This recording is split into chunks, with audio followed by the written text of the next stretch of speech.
Você já ouviu a expressão barrados no baile? Pois é, essa é uma expressão antiga, pelo menos para mim, né, que vivi esse período lá dos anos 90, seja com música ou até série de TV.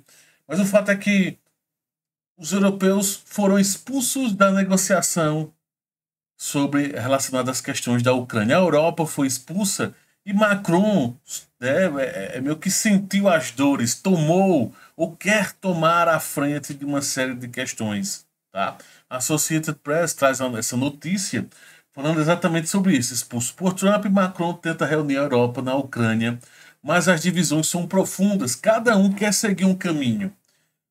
A primeira grande bronca que traz, eu até estava vendo aqui, não nessa matéria, mas numa outra matéria, quem são os países, quem foram os países convidados, né? A Grã-Bretanha, isso aqui dessa matéria está na CNN, tá? Grã-Bretanha, Alemanha, Polônia, Itália, Dinamarca, que teoricamente representaria os países bálticos e escandinavos, os líderes europeus e secretário-geral da OTAN e, evidentemente, a própria França. Qual é a bronca logo de cara aqui de imediato? Por que não convidar os outros países? Por que esses outros países não estão presentes? Evidentemente, porque Macron quer formar o seu clube do Bolinha, que tem, teoricamente, algumas ideias parecidas com a dele, ou que é mais fácil tentar manipular e negociar. E olhe que nós temos até o caso da Itália, que tem muitas divergências com essa questão, principalmente com o que se refere a estar mais próximo de Trump nos seus ideais. Orbán, por exemplo, não estava presente, né? E estava vendo até a matéria aqui, né, os detalhes de Giorgia Meloni, que é a primeira-ministra italiana, né, a representante italiana, ela nem deu muitos detalhes, tá? Não quis se pronunciar, não quis dar se aprofundar. Perguntaram a ela o que é que tinha sido discutido, ela entrou num vídeo e saiu no outro. Alguns reclamam de que isso, por exemplo, o próprio Starmer comentando de que isso deveria ter ocorrido em Bruxelas, porque é o local normal onde ocorrem as reuniões da União Europeia. Mas não ocorreu. Ocorreu em Paris. Que é exatamente isso. Macron quer tentar apresentar-se como uma liderança. Isso não é a primeira vez. Você deve ter ouvido falar, às vezes, enquanto eu estou gravando vídeo, e comentando o quanto a França quer a todo custo entrar em algum conflito. Foi expulsa da África, do continente africano, de vários países, tentou entrar no conflito com a Síria, pedindo, dizendo aos os americanos dizendo que eles tinham capacidade, tentando entrar em outros locais, tentou com esse papo de ir para a Ucrânia, até recuaram, não sei o que foi que houve, recuaram com esse papo agora de mandar tropas, não sei, né? Depois da alegação de Trump, algo ele deve ter dito que Macron recuou. Mesmo assim, tem porta-aviões para o lado da Ásia, perto da China, enfim, coisas estranhas. Detalhe é que a França, de qualquer forma, é uma potência nuclear, como traz a própria matéria, vai trazendo essa informação, mas mesmo assim é uma potência mundial nuclear, mas que quer ser mais protagonista do que está sendo. Enquanto isso, nós temos Starmer do Reino Unido, onde tem algumas série de questões que são convergentes ao que Macron pensa, mas ele é mais alinhado aos Estados Unidos do que a própria França. Historicamente, o Reino Unido tem uma aproximação muito forte com os Estados Unidos. É normal acontecer.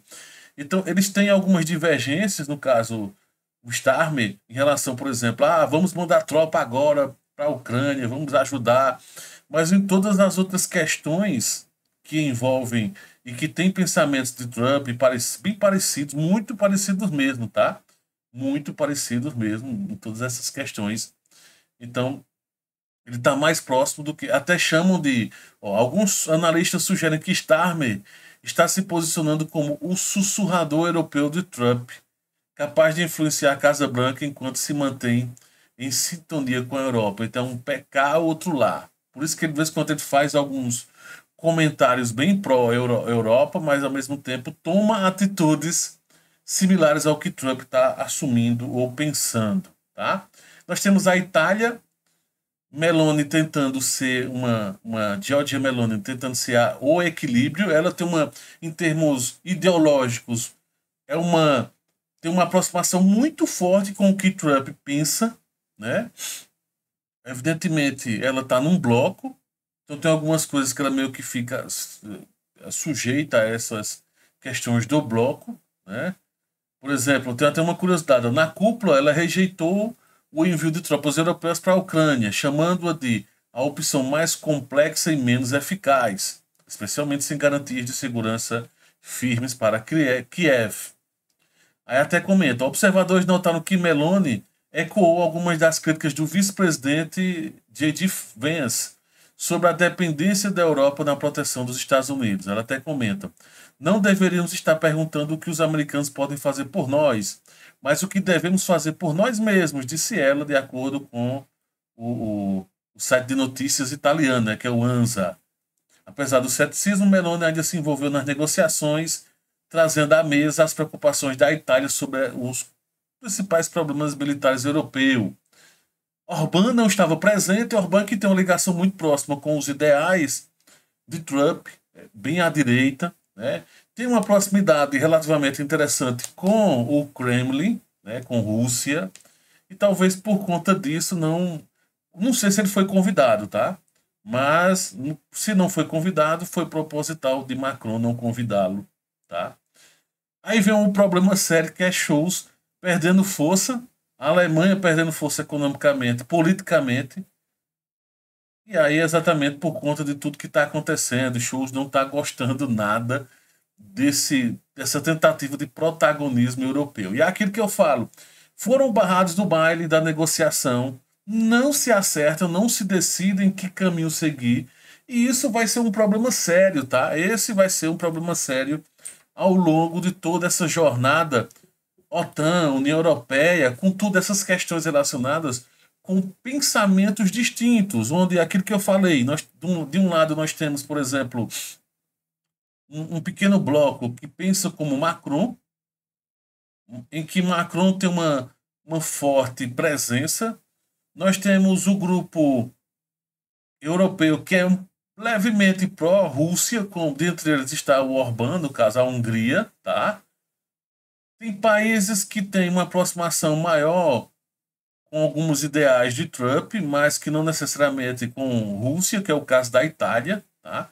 Então, é aquilo. Então, tem uma mistura. Aí tem um fato interessante que é Polônia. Polônia é bem interessante, que é do tipo, olha, Polônia é defensora muito forte de não presença militar europeia na Ucrânia, mas de que é defensora, assim como Meloni tentou defender, Giorgia Meloni, da Itália, de que a Europa precisa ser autossuficiente militarmente.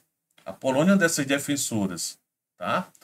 Então fica aí toda essa discussão, fica todo esse debate sobre que caminho seguir. Então mesmo Macron tomando a frente, não tem nada de coeso, não tem nada de organizado a Europa. E Trump, evidentemente, meio que lavando as mãos, dizendo, olha, beleza, vou negociar a paz, só que manter a paz, os acordos e a parte de reconstrução é com vocês, europeus. Se virem a partir de agora. E aí, o que você acha de tudo isso? Vai dar em alguma coisa essas reuniões? Ou foi só para todo mundo ver que estão tentando se reunir? Mas percebeu que, na realidade, se mostrou mais uma reunião de desunião do que de união. Mas é isso, valeu, grande abraço. Lembre de se não é amigo do canal, seja amigo do canal. Link está na descrição, apenas R$ 1,99 por mês. Você tem vídeos com antecedência, tem acesso a vídeos exclusivos. Estou gravando, inclusive, vídeo hoje sobre uma série de conteúdos lá da Rússia e Ucrânia, beleza? E também de Israel. No mais é isso, valeu, grande abraço, valeu.